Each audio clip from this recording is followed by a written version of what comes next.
Mbola makasika izay baolina kitra izay ihany fa ho an'ny ekipa tompony amboara sy tompon-daka kosa indray izay hiatrika ny fananana afrikanina dia ny sabotsy maraina omaly maraina zany dia nikatrika lalao ara-pirahalaina lalao karazany fitsapana ihany sy ny eknapsa sport sy ny fossa junior elite izay samy andray anjara amin'izay fananana izany. Mbola namana zakino hatrany no mitatitra antsika ny vaovao.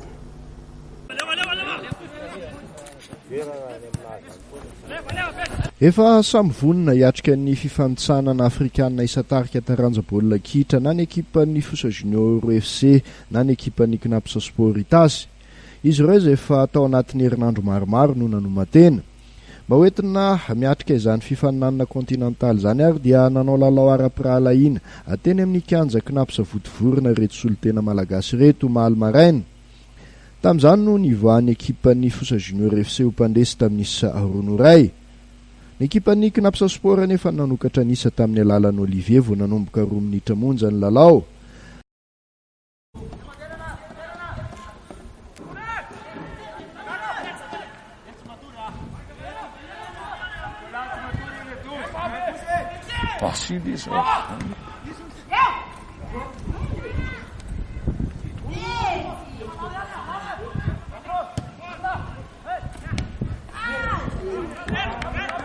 Nanasala nisa ho an'ny Fossa Junior FC kosa isantatra nga tamin'ny alalan'ny penalty teo minitra 4 Isambatra moa napiditra ny baolina faharoa ny batan'ny Fossa Junior FC ny fandresena teo minitra 2:20.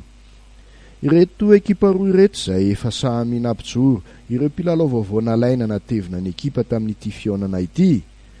Tamin'ny ankapobeny dia niady ny lalao satria ekipa roa sangany indrindra eto Madagasikara no fampitsapa. Nanjaka ihany koa anefa ny fair play tetsekilan'izay.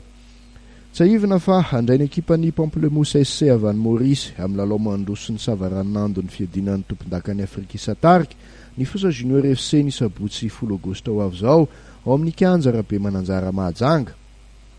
Ny 20 Agosta kosa nanaovana ny lalao miverina any Maurice.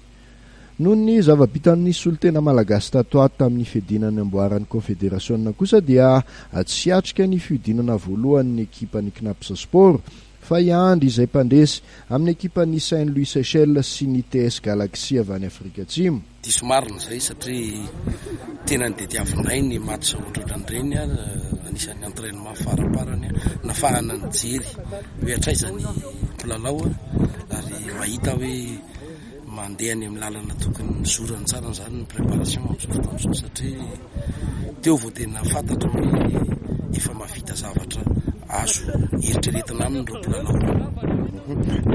Nisy ny fanandramana ireo mpilalao vaovao nalaina natevin-darana ny Fossa amin'ny fahitany maîtresse. Misaintegra tsy moramora reo satria marina fa tena fohy le fotoana nanomanana ary nakabeazan'ny mpilalao koa moa zany tena miezaka mifanampy amin'ireo mpilalao vaovao reo satria ny Fossa dia manana ny filozofia any amin'ny baolina dia izay intégration andrareo zay no somary sarotsarotra kely ho an'ireo vaovao reo fa inoko fa matoa izy nalaina dia ho tonga tsy ho ela ao anatin'izay fomba filalao zay. Efa tena ao anatin'ny tanteraka zay zao ny fanomanana zany hoe fa eo amin'le pré-compétition zany zay zao zany hoe eo amin'le fanaovana match amical maromaro mihitsy 6e match amical anay zany ty contre Fossa ty dia tamin'ny Fossa sy ny tana formation zany vao nahitana hoe intensité ambonimbony nahitana avon'le lalao zany tsaratsara afaka fanakalo traikefa tsara nihitsy zay zany zao mifatoka eo amin'le famonoana baolina satria raha nahita nareo teo nisy enina zao ny tokony ho faty tsisy maty dia lasa mivaly aty aminay le baolina dia lozika raha nisy ny faharesena satria raha teo occasion de but ohatra ny attaquant dia lasa misy fahy farany aty amin'ny défenseur fa mbola manana fotoana zany zay anamboarana azy zay anenjehana an'izay retaranay eo amin'ny fomba famonoana baolina zay. Ray amin'ny ekipa tompony amboaran'ny Seychelles sy tompony amboaran'ny Afrique du Sud manao aminareo fidinana faharoa manahoana ny fahafantarana an'izay ekipa zay?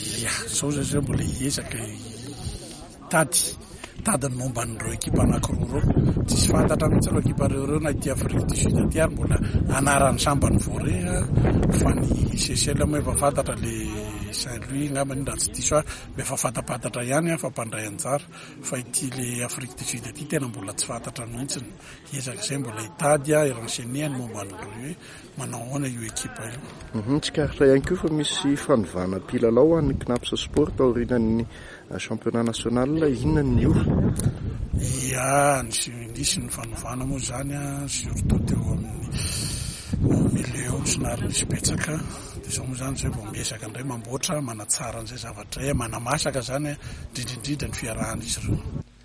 Raha ny fahitana ny favononan'ny rototo aloha dia azo eritreretina ny alasa lavitra ireto solotena malagasy ireto.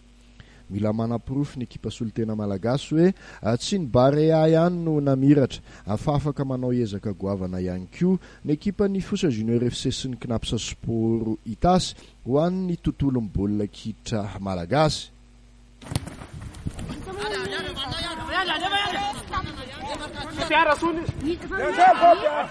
Arbitre